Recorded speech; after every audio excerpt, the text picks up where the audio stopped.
Ji, once again welcome to Cricnet. और जैसा आप जानते हैं कि आजकल बॉक्सिंग डे पे बड़ी क्रिकेट शुरू होती है। साउथ अफ्रीका में भी क्रिकेट हो रही है, ऑस्ट्रेलिया में भी हो रही है और इसी तरह न्यूजीलैंड में भी हो रही है। और पाकिस्तान जो है वो न्यूजीलैंड में अपना पहला टेस्ट इस दौरे का खेल रहा है। इस पर हम बात करने के लिए चलते हैं सीधा जनाब भट्ट साहब के पास। अस्सलाम वालेकुम भट्ट साहब।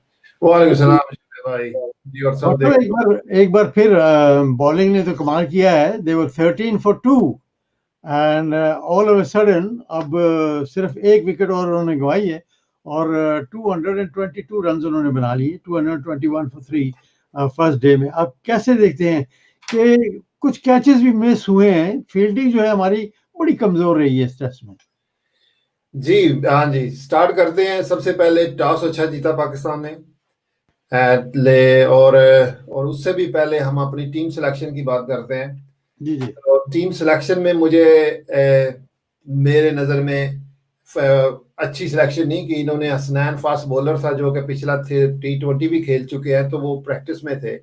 वो खेल के जिस तरह शाहीन अफरीदी, जैसे आप जानते हैं कि वो मैचेस खेले हुए थे और उनकी फॉर्म नज़र आ रही थी मैच में, तो उसी तरह हसनैन भी खेले हुए थे, तो उनको प्रेफर करना चाहिए था। बजाय इसके आपने अब देखिए मोहम्मद अब्बास को आपने खिलाया। पिछली परफॉर्मेंस उनकी बहुत अच्छी थी, लेकिन अब ऐसे लग रहा है जैसे ही पास्ट इज टाइम, अब उसकी पेस बहुत कम हो गई है। वो अंडर 24 अंडर 25 माइल ये किलोमीटर, ये स्पीड बहुत कम है इंटरनेशनल स्टैंडर्ड में। जबकि स्टैंडर्ड क्रिकेट का इंप्रूव होता जा रहा है, इन पिच हार्ड होती जा रही है पहले की निस्बत।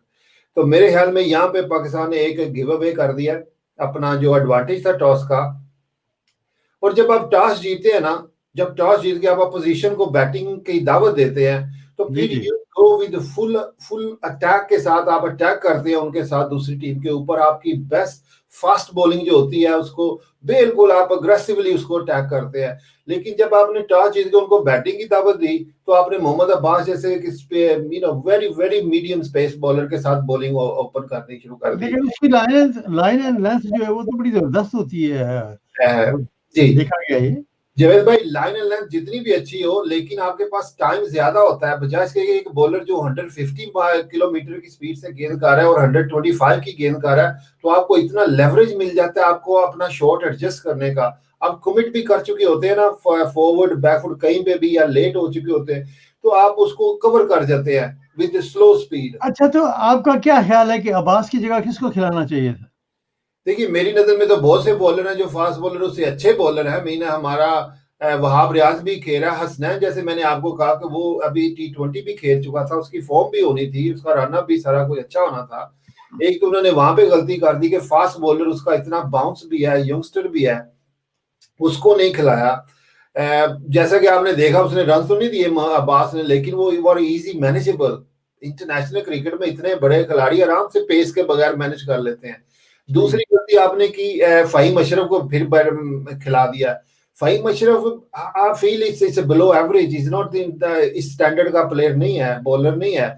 उसका जब मैं रनअप देखता हूँ, उसका एक्शन देखता हूँ, उसका जो टांग के ऊपर उसका जो वेट आता है, और वो बॉल डिलीवरी स्ट्राइक जो होती है, डिलीवरी कर रहा होता है, वो सारी बैट्समैन से हट के होती है। ऐसे लगता है जैसे उसका उसका कोई बॉल में एक जिप होती है, जैसे अब्दुल रज़ाक की बॉल में जिप होती थी, बॉल पड़ के निकलता था।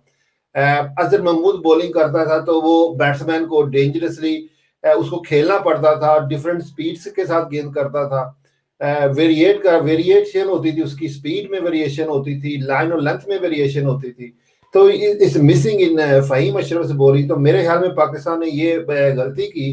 टॉस तो जीत गए, लेकिन जिस बॉलिंग के साथ वो गए और खासकर ओपनिंग की, मेरे ख्याल में ओपनिंग भी अगर करते तो हमारा यंगस्टर है नसीम शाह। नसीम शाह फास्ट बॉलर है, ठीक ठाक स्पीड वाला बॉलर है, लेकिन आज वो ऐसे लगा जैसे वो खोया खोया गुम गुम सा था, हालांकि वो फॉर्म में नहीं था। अग्रेसिवनेस उसकी बॉलिंग में नजर नहीं आई। अल्लाह 17 साल का लड़का है, शुड बी वेरी अग्रेसिवली इसको बॉल करनी चाहिए। उसको उसने ज्यादा कॉन्सेंट्रेट किया लाइन एंड लेंथ पे, सीम बॉलिंग के ऊपर। और बजाय से कि बैट्समैन को अटैक करे, वो लाइन और लेंथ पे लगा रहा। और बहुत कम उसने फास्ट बॉलिंग की है। मीन अंडर 50 के की, अंडर 45 तो मेरे ख्याल मुश्किल से उसने कोई बॉल किए हैं। तो उसका भी फर्क पड़ा कि आपने नंबर 4 पे उसको लेके आए बॉलिंग करने के लिए, बजाय से कि आप उसके साथ बॉलिंग अटैक स्टार्ट करते। और इवन नॉट 3, आप नंबर 4 पे उसके साथ बॉलिंग की।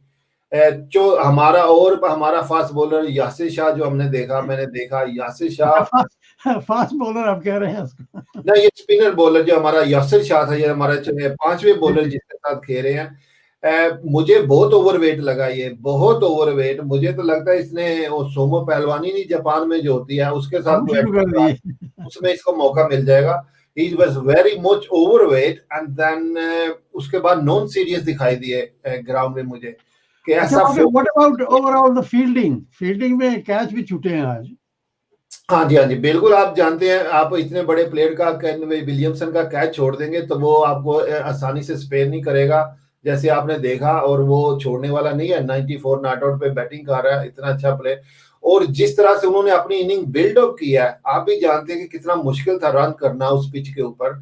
बाउंस भी था, सीम भी हो रहा था, स्विंग भी हो रहा था, तो उसके ऊपर सर्वाइव कर लिया उन्होंने जिस तरह भी। चाहे हमारे पाकिस्तानी फील्डर्स ने थोड़ी सी मदद भी की, लेकिन great inning by great player Kane Williamson और रॉस टेलर, जो कि उनके सबसे मोस्ट एक्सपीरियंस प्लेयर हो चुके हैं। इनसे ज्यादा किसी ने न्यूजीलैंड को रिप्रेजेंट नहीं किया हुआ। So very good batting from them two experience players. तो अच्छा, पाकिस्तान क्या में समझते हैं कि जी, पाकिस्तान का ये डिसीजन ठीक था कि टॉस जीतकर पहले बैटिंग कर ली, या उनको बैटिंग दे दी? क्या ख्याल है आपका? हाँ बिल्कुल ठीक था। पिच बहुत खतरनाक थी। अगर इस पिच पे हमारे पाकिस्तानियों को बैटिंग करने मिल जाए, सादिक और वैगनर उनके फास्ट बॉलर खेलते, उनको पास ये मौका होता तो ये इतना ज्यादा स्कोर मुश्किल होती पाकिस्तान के लिए। सही है। लेकिन हमने अपना वो जो इनिशिएटिव था टॉस का वो गवा दिया। एक तो हमने मीडियम पेसर को वैसे टीम इस्तेमाल करी। स्टार्ट तो बड़ा जबरदस्त था, क्योंकि 13 रन देकर सिर्फ 2 विकेटें जो हैं वो उन्होंने ले ली थी। देखिए ये टेस्ट 13 मैच रन है, में। ये T20 या 2 ओवर का गेम तो नहीं है ना, 2 या 5 ओवर का गेम तो नहीं है, ये टेस्ट मैच है। इसमें इसमें ट्विस्ट एंड टर्न्स आते रहते हैं, यही ब्यूटी है टेस्ट मैच क्रिकेट की। यहाँ सही है। पे एक टीम एक सेशन हल्का खेलती है, दूसरे सेशन में वो कम बैक करती है। अब वही टीम थी जो पहला सेशन उन्होंने अब बचा बचा के खेला होगा न्यूजीलैंड की टीम ने, लेकिन जब दूसरा सेशन आया तो मीडियम में थे, जब तीसरा सेशन आया तो वो डोमिनेटिंग पोजीशन में थे। उनको पता था कि इस पिच के ऊपर हमने अच्छी पोजीशन में आ चुके हैं, ओवर 200 रन कर चुके हैं, ओनली 3 विकेट गिरी हैं। सो न्यूजीलैंड इस वक्त 95% I would say in a driving seat, 95। अच्छा, बट सब बहुत सारी क्रिकेट जो है वो हो रही है। खास तौर पर ये जो बॉक्सिंग डे का एक रिवाज चल निकला है कि दुनिया में अब बॉक्सिंग डे पे बॉक्सिंग की बजाय क्रिकेट शुरू होती है। तो ऑस्ट्रेलिया में भी मैचेस हो रहे हैं, इंडिया और ऑस्ट्रेलिया का। एक बार फिर इंडिया ने बड़ी ज़बरदस्त परफॉर्मेंस की है बॉलिंग वाइज।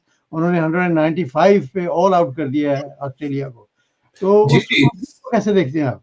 जबरदस्त क्रिकेट का स्टैंडर्ड उधर हो रहा है, ब्यूटीफुल। क्योंकि ऑस्ट्रेलिया के में खेलते हुए इंडिया की टीम उनको दूसरी दफा कम टोटल पे आउट कर चुकी है। और बॉलिंग भी बहुत खतरनाक, बुमराह की उसने 4 आउट किए हैं आज फिर भी। वेरी अग्रेसिव बाउंसर्स हो रहे हैं, मीन अच्छी बॉलिंग हो रही है, ऑस्ट्रेलिया को ट्रबल हो रही है। और ये मैच भी जिसपे पिछला जो टेस्ट मैच था जिसमें इंडिया 36 पे ऑल आउट हुई है, वो भी इंडिया ने फर्स्ट इनिंग बहुत अच्छी खेली थी, बॉलिंग में भी और बैटिंग में भी। लेकिन वो सेकंड जो उनकी थी उनमें वो मार खा गए थे। इस वक्त भी अभी टेस्ट मैच तो बिल्कुल उसी तरह उसी स्टैंडर्ड पे जा रहा है कि हम देखने में इतना मजा आ रहा है कि इतनी हाई स्टैंडर्ड की क्रिकेट देखने को मिल रही है ऑस्ट्रेलिया इंडिया की। और अभी दूसरी, अगर ऑस्ट्रेलिया की टीम इंप्रूव किया है, न्यूजीलैंड की टीम ने इंप्रूव किया है, इंग्लैंड की टीम ने इंप्रूव किया है, और पाकिस्तान सब कॉन्टिनेंट से इंडिया की टीम ने भी इंप्रूव किया हुआ। सो इट्स सही अ वेरी गुड कॉन्टेस्ट। एक जगह और भी टेस्ट मैच हो रहा है, साउथ अफ्रीका में, श्रीलंका और साउथ अफ्रीका का। और अभी वो जारी है। श्रीलंका जो है वो मतलब कि बैटिंग कर रहे हैं। 77 for 3 in 17 overs. Look like they are playing one day game, not test. मे भी ये देखिए श्रीलंका की एक इन्होंने ही स्टार्ट किया था वनडे में जो डोमिनेट करना, स्टार्ट में आके छोटे मारनी। तो मे भी वो मेंटालिटी के साथ they have a plan how to overcome South Africa की कंडीशंस को। सो हो सकता है वो एक प्लान के साथ आए हैं। देखिए अब उनका प्लान वो कामयाब होता है कि नहीं होता। But this is very good to know that some कोई भी टीम गई है तो वो क्लियर फोकस के साथ गई है, क्लियर प्लानिंग के साथ गई है। जबकि दूसरी तरफ अगर हम कंपेयर करेंगे हमारे को तो पाकिस्तान को, तो हमें अपना कोई प्लान क्लियर नजर नहीं आ रहा होता कि हम अटैक कर रहे हैं, डिफेंस कर रहे हैं, किन लड़कों के साथ खेल रहे हैं, कौन सी टीम को बना रहे हैं, कौन सी T20 किया है, कौन सी वनडे किया है। सही है। देखेंगे ठीक अब है। आने वाले में। इट्स गुड फॉर क्रिकेट का इतनी क्रिकेट हो रही है। सही है, बिल्कुल सही है। और मजे की बात यह है कि न्यूजीलैंड का ग्राउंड जो है वो भरा हुआ है और वहाँ कोरोना फ्री कंट्री है और माशाल्लाह शायकीन जो है वो बड़ा मजे लेकर क्रिकेट देख रहे हैं। हमें तो जेलसी हो रही है, टू बी वेरी ऑनेस्ट। बिल्कुल, हमें बड़ी जेलसी हो रही है जब इसकी धूप देखते हैं, इतने धूप में लोग बैठे हुए हैं और हम चले बाहर चले ही ठीक है। बट साहब बहुत बहुत शुक्रिया, थैंक यू वेरी मच। यही था आज का जो तजिया है, जो एक दिन का खेल हुआ है इस टेस्ट में, पहले टेस्ट में। और इंशाल्लाह जो कल दूसरा दिन होगा उस पे भी हम आपकी खिदमत में हाजिर होंगे। तब तक इजाज़त दीजिए, अल्लाह हाफिज़।